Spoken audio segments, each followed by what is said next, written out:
첫 번째 제목 보여주시죠. 자, 박수홍 큰형 징역 2년입니다. 자, 결국 오늘 1심 선고 결과가 나왔어요. 네, 일단 박수홍 씨 큰형에게 징역 2년, 그리고 형수에게는 무죄가 선고가 됐습니다. 이 큰형 부부는요, 지난 10년 동안 연예기획사 2곳을 운영하면서 박수홍 씨의 출연료 등 62억 원을 횡령한 혐의로 기소가 됐습니다. 그런데 재판부는 기소된 이 62억 원 중에서요, 약 20억 원에 대해서만 유죄로 판단을 내렸습니다. 이 박수홍 씨와 고령의 부모를 포함해서 가족관계 전부가 파탄 잃은 것에 대해서 피고인이 어떤 면죄부도 받지 못한다라고 지적을 하긴 했습니다. 또 하지만 박수홍 씨의 형수 이 씨에 대해서는요, 일부 횡령에 가담했다는 혐의를 받았는데 여기에 대해서 회사 업무에 관여한 정황이 발견이 안 됐다라면서 공소사실 전부에 대해서 무죄 판단 내렸습니다. 자, 박 변호사님, 예. 박수홍 씨가요, 이 엄벌 탄원서를 냈어요. 정말 그렇죠. 나는 돈 버는 기계였다. 자, 그런데 형량은 이렇게 나왔네요. 일부 무죄가 됐던 부분이 있는 것 같습니다. 재산 범죄고요. 원래 구형량이 형은 7년, 형수는 3년인데 지금 형은 2년, 형수는 무죄가 났는데 무죄가 난 거는 그 무죄 부분 때문에 또 형이 줄어든 게 아닌가 생각이 들고, 다만 또 변호인 입장에서, 박수홍 씨 변호인 입장에서는 실형이 떨어진 부분은 일부 이제 그 긍정적인 부분이 있기 때문에 좀 더 검토를 해서 항소까지 좀 해보겠다 이렇게 밝힌 상황입니다. 그렇군요. 알겠습니다. 자, 다음 또 이어가죠. 화단앞 검은 그림자입니다. 자, 사방 가족께서 제보 주셨는데요. 집 앞 화단을 덮친 수상한 그림자 만나보시죠. 한 손엔 삽을, 다른 한 손엔 나무를 들고 저렇게 저벅저벅 걸어가는 남성. 자, 저렇게 간 줄 알았는데 다시 빈손으로 이번엔 돌아옵니다. 자, 그런데 말이죠. 화단을 보면서 연신 주변을 저렇게 어슬렁어슬렁 눈을 떼지 못한 뒷짐까지 지고 말이죠. 아하, 자, 자전거 타고 누가 지나가니까 슬쩍 또 눈치까지 보고 있어요. 자, 가니까 이제 들고 있던 장갑을 끼면서 안쪽으로 돌아서 저렇게 가더니 역시 또 화단 앞에서 꼼지락대다가 마침내 커다란 나무를 뽑아 들고요. 난간을 넘어서 지금 총총 사라집니다. 자, 사람들이 막 지나다니는데도 대놓고 뽑아갑니다. 예, 게다가 이게 처음이 아니었어요. 사실 이 화면, 비슷한 화면이 지난해 10월에 이미 반장평에서 소개가 됐다라고 합니다. 그때도 지금 블루베리 나무를 가져갔었던 거고요. 저 집 앞에 블루베리 나무하고 꽃 모종을 심었는데 몽땅 이렇게 훔쳐갔던 그런 일이 있었던 거거든요. 이번에 또 같은 자리에서 또 블루베리를 가져간 겁니다. 이 제보하신 분은 이게 한 10만 원 정도 한다고 하는데 돈이 문제가 아니라 예. 블루베리 절도당한 자리에 또 블루베리를 심었던 거예요. 근데 세상에. 다시 가져가니까 이게 돈이 문제가 아니라 이거 어떻게 하면 좋겠냐, 너무 답답하고 화가 난다. 게다가 같은 사람으로 좀 추정을 하고 있다고 하는데 이번에도 신고를 하셨대요. 근데 아직 못 잡았던 거거든요. 이번엔 경찰이 좀 이건 좀 너무 괘씸하잖아요, 진짜. 어떻게 같은 자리에서 두 번 훔칩니까?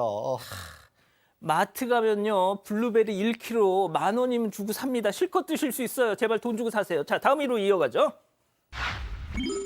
재수 없으니 오지 마세요. 자, 이번에도 사방가족께서 제보 주셨는데 어머니가 카페 사장한테 황당한 이유로 문전박대를 당했다는 겁니다. 직접 들어보시죠. 저기 혹시 오늘 저희 엄마가 여기서 재수없다고 오지 말라는 얘기 들었다고 하시는데 그게 맞아요? 네. 그런 얘기를 왜 하신 거예요? 엄마 뭐 잘못했어요? 아니, 그게 아니라 그분이 오셔서 항상 저희가 안 좋은 일이 계속 그러고 저희가 그때 그게 싸우다가 있던 너무 힘들어서 누구랑 싸우셨어요? 남편이랑 그냥 저희 엄마가 뭐 실수하거나 여기 와가지고 뭐 한 건 없으신 거죠? 그냥 그런 말 하시는 너무 죄송했는데 저희가 우리 같이 좀 하면서 그냥 하루 종일 되게 힘들어서 근데 무신사고 약속을 드렸거든요. 근데 그게 말이 된다고 생각하세요? 엄마 때문에 여기 재수 없어지고 그런다는 게 저는 이해가 안 돼서. 근데 이상하게 그분만 오시고 남양에게 실수를 하게 돼서 저는 실수할 게 없었는데 저희 땡기고 이래서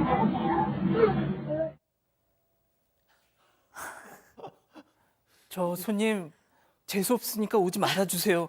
이게 뭔 소리야 이게. 네, 그 서울 노원구의 한 프랜차이즈 카페에서 최근에 있었던 일인데 이 카페가 최근에 생겼다고 합니다. 그래서 제보자랑 제보자 동생 그리고 어머니까지도 최근까지 이 카페를 잘 이용해 왔다고 하는데 지난 6일에 어머니가 이 카페에 가셨다가 좀 황당한 얘기를 듣습니다. 사장이 이거 드시고 이제 오지 마셔라. 재수 없으니까 오지 마셔라. 이런 얘기를 한 겁니다. 어머니가 이유를 물어봐도 너무 많아서 다 말할 수 없고 그냥 오지 말라고만 그렇게 얘기를 했습니다. 일단 당시 어머니는 화가 나서 카페를 나왔고요. 이 제보자랑 제보자 동생에게 이 얘기를 털어놓습니다. 그런데 이 딸들은 처음에는 우리 어머니가 뭘 잘못하셨나 이렇게 생각을 했다는 겁니다. 그래서 사실을 확인해 보려고 동생이 이 사장한테 가서 물어봤습니다. 그랬더니 들으신 것처럼요. 어머니는 사실 잘못이 없으신데요. 어머니가 왔다 가시면 뭐 나사가 안 보이던 나사가 빠져 있고 뭐 남편이랑 싸우고 자신이 자꾸 실수를 하고 이런 일들이 반복된다는 이 다소 좀 황당한 답변이 돌아왔던 겁니다. 박 변호사님, 네. 재수 없으니까 오늘 좀 나오지 말아주세요. 재수 없으니까 방송 못 하겠습니다. 말도 안 되는 사실. 재수 없다는 표현이 어떤 표현이냐면 상당히 모욕적인 표현 중에 하나잖아요. 본인의 어떤 운이 있고 없고 그런 중요하지 않거든요. 그 표현을 아무리 조심스럽게 얘기한들 쓸 수 없는 표현입니다. 예, 당연히 쓸 수 없는 표현인데 그래서 지금 제보자하고 지금 문제를 좀 삼으니까 본사에서는 뭐 카페에 쿠폰 주겠다 이렇게 얘기를 했다고 그러고요. 근데 돈으로 지금 해결될 부분이 아니잖아요. 상당히 큰 실수를 했던 부분이기 때문에 또 어머니 혼자 가면 안 되니까 이 제보자하고 동생하고 같이 가서 좀 항의를 하거나 얘기를 좀 해보려고 했는데 이 문제는 좀 본사 사장도 좀 나와라 같이 좀 얘기를 해보자라고 하니까 저녁 때는 또 만날 수 없고 낮에 좀 봐야 된다 이렇게 또 얘기를 했다라고 하고요. 그 이후에 자기가 본사에서 이 카페 사장한테 좀 관리를 하겠다, 교육을 하겠다 얘기했는데 그 후엔 연락은 안 온다고 합니다. 이 카페 사장 나이가 제보자하고 비슷합니다. 한 30대, 아이고. 40대 그 정도인데 어머니 뻘한테 가지고 재수 없다라니요. 사실은 이 부분 문제 제기를 하고 싶은데 문제 제기하려고 해도 뭐 본사에서 받지 않으니까 이렇게 제보를 한 겁니다. 아유, 참 별일이 다 있네요. 좋습니다. 자, 다음 이어가죠. 인생은 독고다입니다. 자, 가수 이효리 씨가 모교 국민대학교에서 졸업식 축사를 한 게 화제가 되고 있더라고요. 그 장면 보시죠. 네, 이효리 동무는 정말 설명이 필요 없는 분이죠.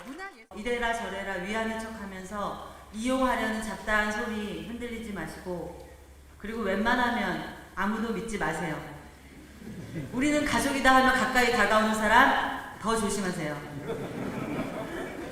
누구에게 기대고 위안받으려고 하지 마시고 그냥 인생 독고다이다 하시면서 쭉 가시면 좋을 것 같습니다. 여러분을 위해서 이 연설문을 썼다고 생각하는데 지금 저에게 꼭 필요한 이야기들을 저도 모르게 이 연설문에 쓰게 된 것 같습니다. 그러니까 여러분들 지금까지 제가 한 말 귀담아 듣지 마세요. 여러분은 이미 다 알고 있고 다 잘 하리라는 거 알고 있습니다.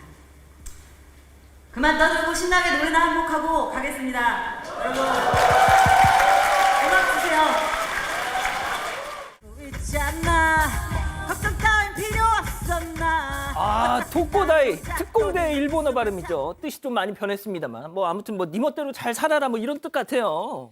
네, 학위식에서 저런 얘기를 당당하게 한 것도 참 대단하고 멋있는데 학위식 굉장히 좀 조용한 분위기인데 거기서 이 노래가 치티치티 뱅뱅이잖아요. 뭐 나는 나의 길에 가겠다, 간섭하지 말아라, 걱정은 뭐 필요 없다 이런 곡인데 이런 곡을 저렇게 또 당당하게 불렀네요. 내용은 뭐 내 자신의 목소리를 내가 들어야 한다, 스스로 내가 경험한 것만을 믿을 수 있다, 뭐 이런 얘기인데 결국에는 후배들을 응원하려고 했던 것 같습니다. 가족 뭐 이런 말 쓰는 사람 믿지 말라고 했는데요. 사방 가족 여러분들은 믿어주세요. 자, 다음 이어갑니다. 얼음 녹아 풍덩입니다. 무슨 얘기일까요? 영상 만나보시죠.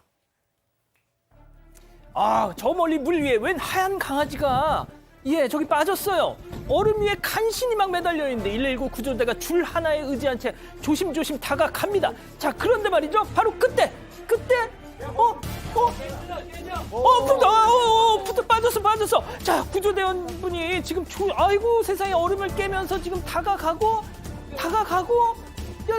잡았습니다. 강아지를 이제 꼭 붙들고 말이죠. 줄을 당기면서 지금 조금씩 물가 밖으로 나오고 있는데요. 아, 지금 나올 수 있을까? 끌어올려지고 있습니다. 마침내 댕댕이 구조됐습니다. 자, 양 변호사님. 예, 저기는 강원도 횡성에 있는 오원저수지라고 하는데 어제 오후 장면인 거고요. 보신 것처럼 저수지에 반려견이 빠졌다라는 신고를 받고 119 구조대가 출동을 한 겁니다. 저수지에 가끔 이렇게 고기잡이나 이런 것 때문에 구멍 뚫어놓은 경우가 있잖아요. 거기에 빠진 것 같은데 문제는 지금 기온이 갑자기 올라가다 보니까 얼음이 녹기 시작했던 겁니다. 그래서 구조 로프를 하고 접근을 했는데도 불구하고 얼음이 녹아서 이 구조대원도 몸에 빠졌던 거고, 하지만 그럼에도 불구하고 구조 로프에 의지해서 저렇게 접근해서 빼낼 때까지 저희는 잠깐 봤지만 저분들은 무려 40분을 고생하신 끝에 강아지를 무사히 구조를 해서 주인에게 인계를 했습니다. 이야, 그러시군요. 정말 고생 많으셨습니다. 자, 마지막 사연으로 가보죠. 소금보다 짠 세뱃돈입니다. 아, 저 이런 사연이 들어올 줄 알았어요. 설 명절 지나고 나서. 자, 우리 가족 여러분 집단 지성의 판단을 받아보고 싶으시다면서 연락을 주셨습니다. 네, 그 막내 동생이 아이들 세뱃돈을 너무 적게 줘서 너무한 것 같다라는 사연입니다. 사연자네는 초등학생 2명 그리고 유치원생 이렇게 3아이가 있습니다. 아직 아이들이 어린데 평소에도 가족들이 만나면 용돈을 몇만 원씩 주기도 했고요. 또 세뱃돈도 그렇게 몇만 원씩 받으면 아이들이 흥청망청 다 써버릴까 봐 좀 걱정이 됐던 것 같습니다. 그래서 설 전에 미리 가족 단톡방에 얘기를 했습니다. 우리 애들한테 세뱃돈은 딱 10,000원, 20,000원 이 정도만 주고 나머지 돈은 나한테 따로 줘라. 그러면 내가 아이들 통장에다가 잘 넣어놓겠다. 이렇게 알렸습니다. 가족들도 다 알겠다고 했고요. 지난 설에 사연자는 실제로 조카들한테 뭐 10만 원, 5만 원, 3만 원 뭐 이렇게 세뱃돈을 줬습니다. 그런데 막내 동생이 사연자 아이들에게는 10,000원, 2만 원을 주더니 이제 끝이라고 얘기를 한 거죠. 한참 뒤에 사연자가 지나가는 말로 이제 우리 정산해야지 라고 하니까 막내 동생이 뭘 정산해? 난 끝났는데? 라고 했다는 겁니다. 처음에는 장난인 줄 알았는데요. 설 다 지난 지금까지도 막내 동생 아무 말도 없는 상태입니다. 물론 뭐 막내 동생이 사업을 하고 있어서 자세한 경제적 상황은 모르고 좀 어렵나 하는 생각도 들긴 하는데 그래도 그렇지 어쩐지 좀 섭섭하고 좀 황당하다고 합니다. 아이들 세뱃돈 너무 아낀 동생 그냥 넘어가는 게 맞을지 고민이 된다는 사연입니다. 그렇군요. 자, 기다리셨던 부처 핸즈업타임 유튜브 JTBC 뉴스 채널과 사건 반장 독립 채널에서 8천여 분의 가족 여러분 함께하고 계신데요. 채팅창에 OX로 함께 참여해 보시죠. 먼저 사연자 누나입니다. 어머머머머, 야 박지훈 너 지금 뭐 하자는 플레이야. 얘 완전 생긴 대로 노네. 야, 조카들한테 배추잎 한 장으로 끝이야. 얘 완전 웃겨. 야, 내가 네 새끼들한테 뿌린 돈이 얼만데 똑같게는 아니더라도 얼추 비슷하게는 해야지. 그리고 내가 애들 손에 10,000원 주랬지 10,000원만 주라고 했니, 동그라미? 야, 좋습니다. 동생입니다. 아니, 상희 누나야말로 진짜 웃긴다. 조카들한테 내가 얼마를 주든 그건 내 마음이지. 누나가 10,000원만 그리고 주라면서 10,000원 줬잖아. 그리고 세뱃돈 어쩌고 하기 전에 동생 형편이 어떤지 그런 건 안 궁금하니, 누나가 돼서? 내가 아무렴 돈이 있는데도 조카들한테 안 주려고 그랬겠어?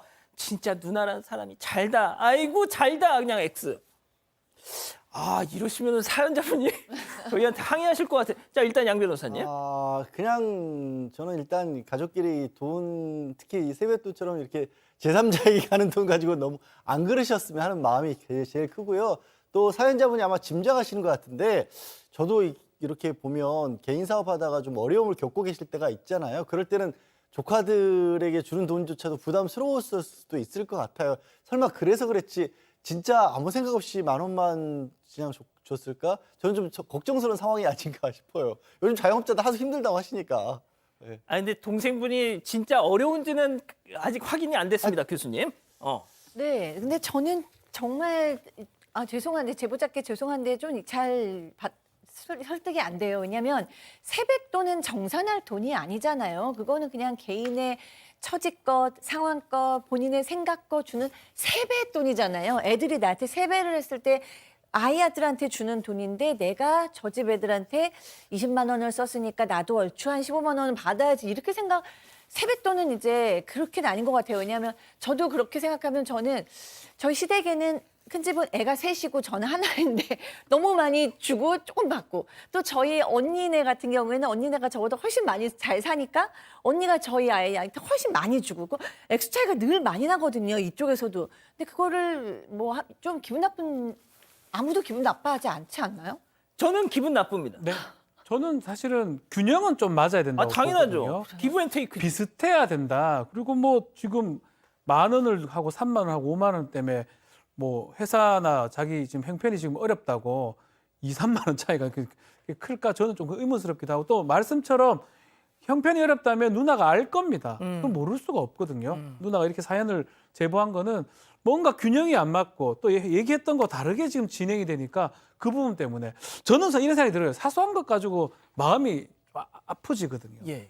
공평하게 가야 되고 최소한 비슷하게 가야 되는데 차이가 나면 그 문제가 있는 거 아니냐. 이번 설에 어떻게 하셨습니까? 조카들한테. 안 줬어요. 저는. 못 봤습니다. 예. 못 봤습니다. 예. 요즘에 줄게 다, 오면 네. 다 이 뱅킹 이걸로 보내는데 얼굴을 또 안 본 이상 주기는 또 그렇더라고요. 벌은 받아야 되는데 예. 그렇군요. 저는 좀 그랬습니다. 알겠습니다. 자, 우리 가족 여러분들은요. 네, 일단 보라보라님 그냥 주고 싶은 만큼 주는 거죠 하셨고요. 신명숙님 그냥 주는 대로 받아야죠. 왜 미리 조금씩 주라고 하세요. 동생이 알아서 주셨겠죠. 이렇게 말씀 주셨습니다. 김정희님도요. 다음에는 동생네 아이들한테 그냥 10,000원씩만 주시면 됩니다 하셨습니다. 하지만 토시리님은 5만 10만 줬으면 다시 그 정도는 받을 수 있잖아요. 또 이런 의견도 주셨습니다.